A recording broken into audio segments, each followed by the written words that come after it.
Studio दं आं नीलिमा ब्रह्म। दिनै चिरां जिल्लानि रुनिकाटा ओनसोलनि सिङाव थानाय बासबारि गामिनि बासबारि बान्दो आफादनि बोसोरारि हालखाथा फोरबो खुंदों। बे हाबाफारियाव मावफुं सोद्रोमा रनजित बसुमतारीजों लोगोसे बारग' लेङाइ गाहाय मावफुं सोद्रोमा खाम्फा बरगयारी आरो ओनसोलनि गोबां दैदेनगिरिफोरा बाहागो लादों। मावफुं सोद्रोमा रनजित बसुमतारीया बाहागो लाना आबादथिलियाव आद्रा थानाय बायदि जेंनाफोर आरो नांगौ बादि दैनि जेंनाखौ मावफुंनानै होगोन होननानै बुंथियो। लोगोसे गामिनि गागि दैदेनगिरियाबो मावफुं सोद्रोमा रनजित बसुमतारीनि मावनो लानाय थांखिखौ गोजोननाय फोरमायो। चिरांदुवार ब्लकनि सिङाव जोंनि जा बासबारि गामिजों लाफानानै दरब्रै गामिनि गासै बासबारि बान्दोनि दिनै हालखाथा मोनसे हाबाफारि दङमोन।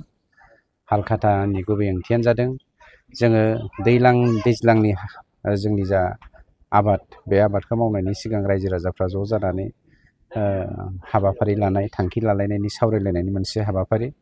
बे हाबाफारियाव जोंनि बर'नि गागि दैदेनगिरि मानगोदेर खाम्फा बरगयारी आं जों जथायैनो UPPLनि आरो गामिनि रायजो राजाफ्रा ज' जानानै जों बे हाबाफारिखौ बाहागो लालायबाय। गोजोननाय मोन्दों। बर'आ जे मोनसे रिति नितिजों सोलिग्रा मोनसे हारि, जेखि धोरोमावनो थायाथों बर'नि मोनसे आसार खान्थिखौ फोथांना लाखिनो थाखाय जों जेब्लायबो ज' जानो हायो, बे मोनसे फोरमान जादों। सार, नोंथांमोना बे ओनसोलनि रायजो राजाफ्रा माइ आबाद मावनो थाखाय दै जगायनायाव माबाफोर जेंना फोरमायदों?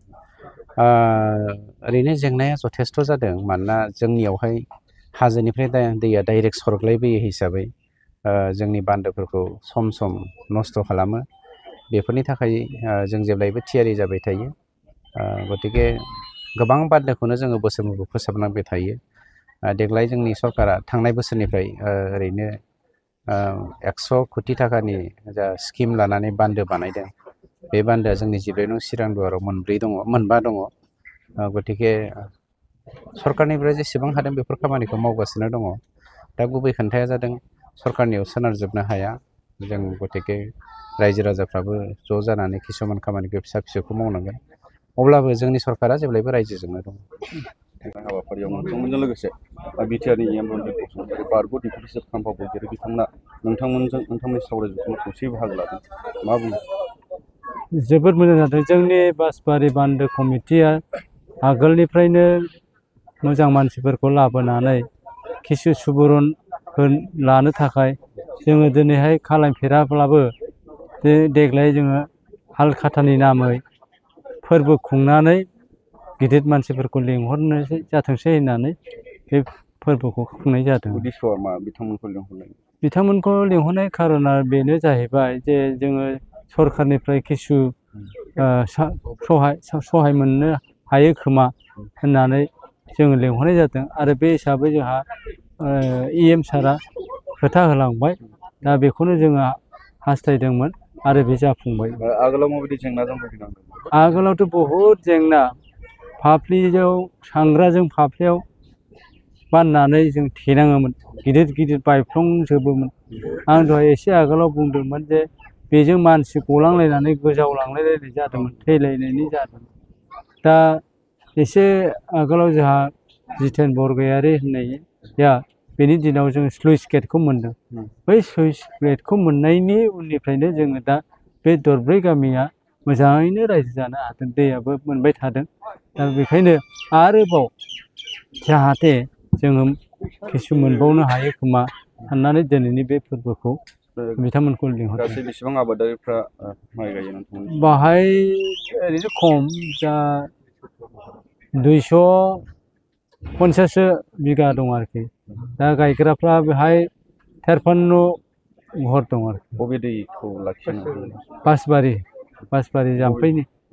बेयो एकदम थाइखा भुरनिफ्राय फैथारो बेयो। बेनिफ्रायनो खर'आ जागायजेनदों। बेसेबा गोलाव जाथारो आरो बे। नोंथांमोननि आद्रा जानाय बान्दोनि जे खामानि बेखौ रनजित बसुमतारी मावफुंनो थाखाय खोथा होबाय। माबायदि मोनदों? जोंथ' जोबोद गोजोननाय मोन्दों। बिदि खुनुदिन जों लाबोनानै बिदि खालायफेराखैमोन। दा बे बोसोराव जोङो रनजित सारखौ मोननानै आरो जों खुसि जाबावदों आरोखि। बेखिनि। Thank you.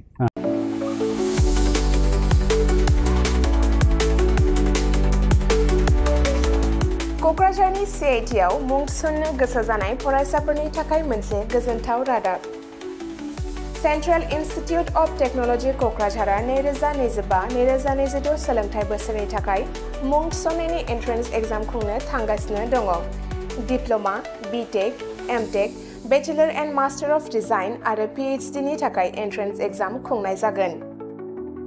डिप्ल'मा प्रग्रामाव दङ CE, CSE, ECE, FPT, CAI आरो AMT। BTEC प्रग्रामाव दङ CE, CSE, ECE, FET आरो IE। MTEC प्रग्रामाव दङ WRH, CSE, FET आरो GET। बेचेलर अफ डिजाइन आरो मास्टार अफ डिजाइनआव दङ MCD आरो PhD नि थाखाय CE, CSE, ECE, FET, IE, ME, physics, mathematics, chemistry आरो HSS। बे समाव अनलाइन आर'जलाइ लानाया सोलिगासिनो दङ आरो बियो फैगौ 31 मेसिम थागोन। डिप्ल'मा, बिटेक आरो एमटेक नि एन्ट्रेन्स एग्जामखौ फैगौ 8 जुनाव खुंनाय जागोन आरो PhD नि एन्ट्रेन्स एग्जामखौ 15 जुनाव खुंनाय जागोन। आबुङै मिथिनो थाखाय एडमिशन सेल CIT क'क्राझारनि मबाइल नम्बर 9365031406 आव सुलाद लानो हागोन एबा query 2025@cit.ac.in आव इमेल खालामहरनो हागोन। बेनि अनगायै cit.ac.in एबा admission.cit.ac.in बे मोननै वेबसाइटआव हाबनानै नायनो हागोन।